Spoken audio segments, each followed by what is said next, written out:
video is about deforking a Meade LX200 8-inch GPS model.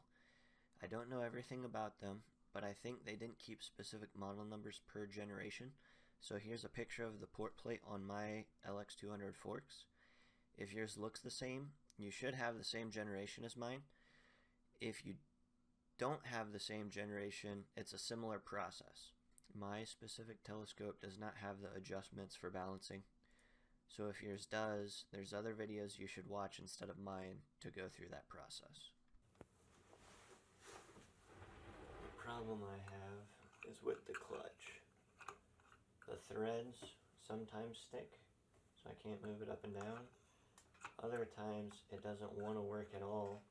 And if I set it down, carry it around, for whatever reason I have to unlock it so much it doesn't work.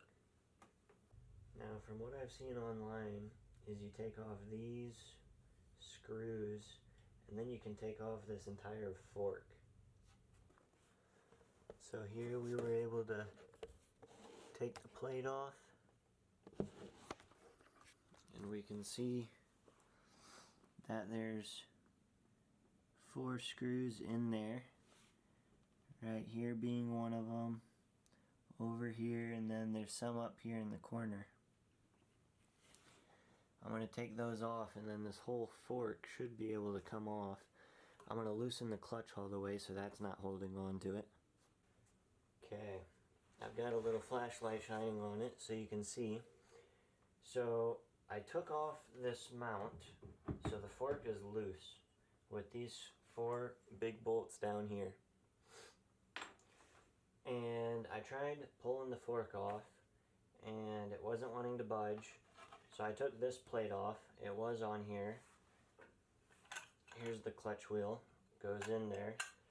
And these threads are what I believe is what was causing my issue. Is these threads, when I'd spin the clutch, is actually rubbing out the metal threads inside here, and it just literally does not want to grab.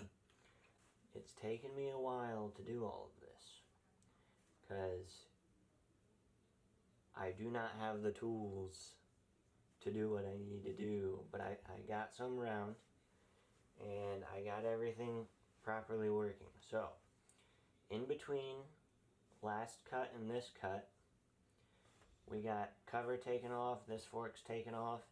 All you do here is there's 2 pins to lock it in so it can't rotate. This is one of the clutch plates. This just comes off. Set that to the side. You've got your knob control here for the gear. That knob is actually spring loaded. So when you're taking this gear out, you can push it down and now the gear will easily come out. But there we go. Set that off to the side. And to be honest, I don't know if you have to label any of this, but it's just gears and clutches, so I don't know why you would have to rotate it correctly. Because it's only going to fit together one way. So at this point here, this was so tight, I tried 2 Allen wrenches in here, rotating both of them, couldn't get them off. On my model, this part here is threaded in the center. So what I did is tools for angle grinders to get your discs on and off. We had one sitting around, and obviously these 2 pegs here aren't going to fit in these 2 holes here. That doesn't matter. As long as you get one peg in the hole, the other can sit on the outside. And what you'll have to do is hold the telescope and then rotate. And we got mine loose. So now, all I have to do is rotate that off, set it to the side. Now I should be able to pull the telescope right out, because this is just a bearing in here where the telescope sits inside. So let's get to the other side. On the other side, all I've done at this point is I took the cover off and it's the same thing. Is you've got two little holes here that rotate. On my model, this is the GPS model. I used a slightly smaller tool. Does the same job. This one's from Milwaukee. And we put it in one hole, grab the outside, and now you can rotate it loose. So now, if I do this, we've got this loose, just a little hollow thing to hold it in place. We're going to take this off. This will only fit on one way because it's got key notches. So as long as you remember, if you ever want to put it back on the forks, as long as you remember that all this equipment was facing down and the telescope was facing down, you can always just slap it on there later whenever you want to put it back together. But I will not be putting it back together, as I'm ready to take the telescope off the forks. So I'm going to hold the telescope, pull the fork right off. We're going to set this guy down. And now I just need to pull the telescope this way. I did forget to mention on the other side of the telescope here, where I took the plate off, this is the plate. You have to grab a tight hold onto this, but it rotates off just like the other one. It's got threads on there. So that's all you got to do for that side. Okay, so here's what we did. It was a very tight fit in there. So I just grabbed your regular pry bar, whatever. We put it in here, smacked it around, got the bearing loose, and now I can simply pull the telescope off. Okay, I figured I'd show this part too. I got my covers back on, top and bottom. I've got this guy here on this side. The only thing left are the two outside plates. And we don't want to forget about taking these guys off.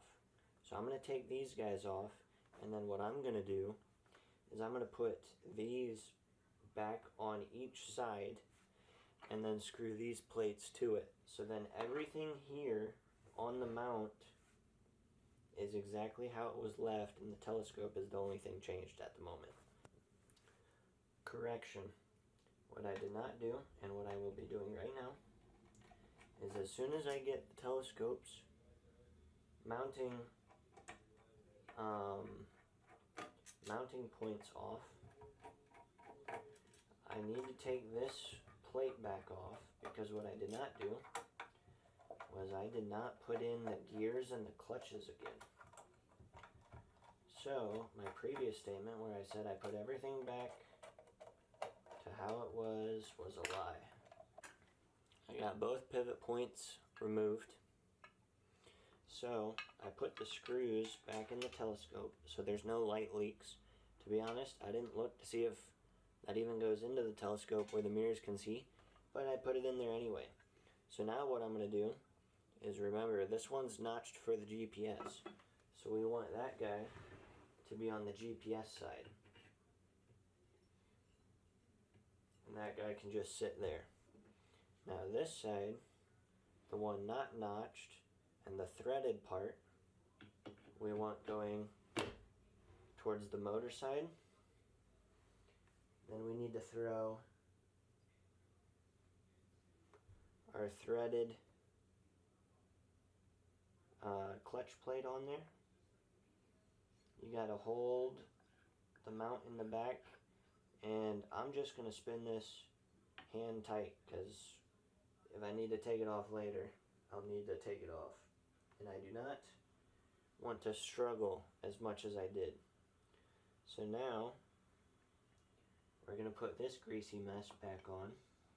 But once that guy's in, got to put the other clutch plate in. Fits on the two holes. And now Let me wipe my hands one more time.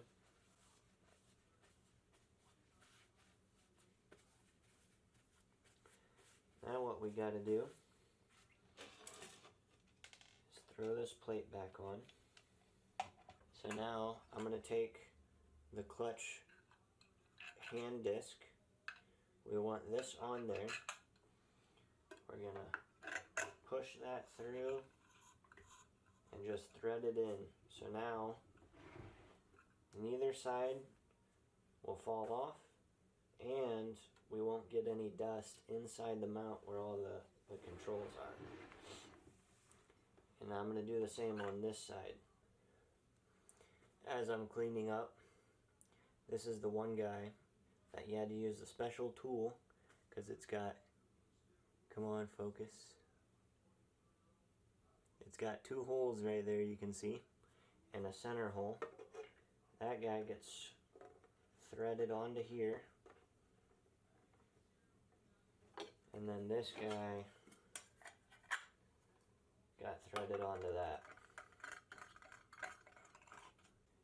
Now, I'm all finished with the LX200 Meade mount. Okay, now for the ADM plate. I've got the plate right here. It comes with screws. I have the 8-inch model. This one does not need radius brackets. I can literally just attach this to there.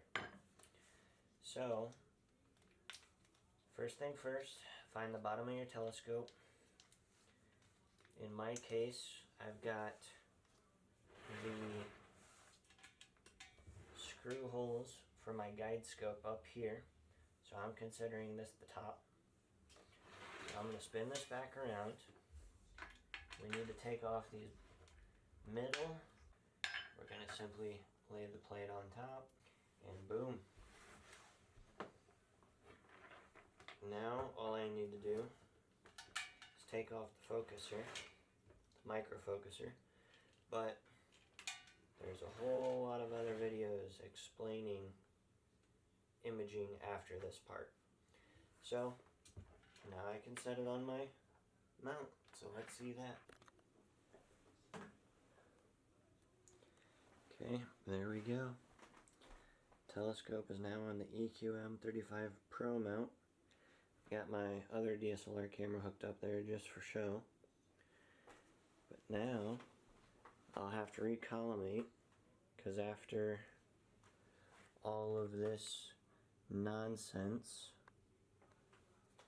it'll probably be out of collimation. But there we go. Now I can have a fully functioning telescope without the crappy LX200 mount.